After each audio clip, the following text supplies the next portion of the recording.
जर तुम्हाला गर्भधारणा हवी असेल आणि वजन कमी करायला सांगितलं असेल, त्यातून तुम्ही शाकाहारी असाल, तर सोया प्रोटीन हे सुरक्षित आहे, घेऊ शकतो का? आपल्याला बाळ व्हायचं असेल तर सोया प्रोटीन हे नाही घेतलं पाहिजे. मी doctor Manjiri Walsankar, director, Bhide hospital test tube baby centre, Navi Peth, Pune. आज आपण बघूया की शाकाहारी पेशंटसाठी जो उत्तम सोर्स आहे, ज्याला आपण सोयाबीन किंवा सोया प्रोटीन म्हणतो, त्यांनी गर्भधारणेला काही अडचण येऊ शकते का?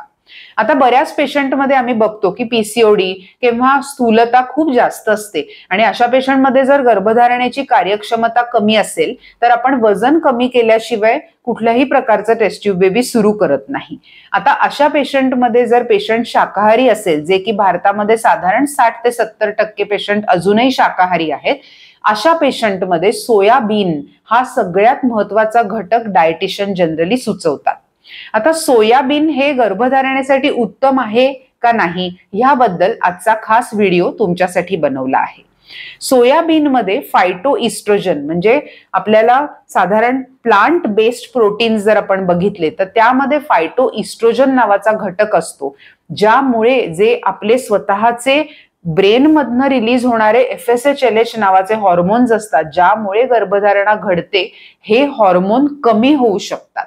आता ही खूप आश्चर्याची गोष्ट वाटू शकेल, पण जर 60 ग्रॅम पेक्षा जास्त सोयाबीन एखाद्या स्त्रीने घेतलं तर तिच्यावर फर्टिलिटीच्या दृष्टिकोनातनं विपरीत परिणाम होऊ शकतील, जरी तिचं वजन खूप कमी झालं तरी सुद्धा. त्यामुळे जर तुम्हाला शाकाहारी असाल आणि सोयाबीन खूप प्रमाणात घेत असाल आणि जर गर्भधारणा हवी असेल तर हा व्हिडिओ नक्की बघा आणि मग अशा वेळेला डायटिशियनना सांगून तुमच्यासाठी योग्य प्रमाण काय हे जाणून घेऊन शास्त्रोक्त पद्धतीने तुमचं डाएट सुरू करा, जेणेकरून तुमच्या फर्टिलिटीवर ह्याचा कुठलाही अपायकारक परिणाम होणार नाही. धन्यवाद.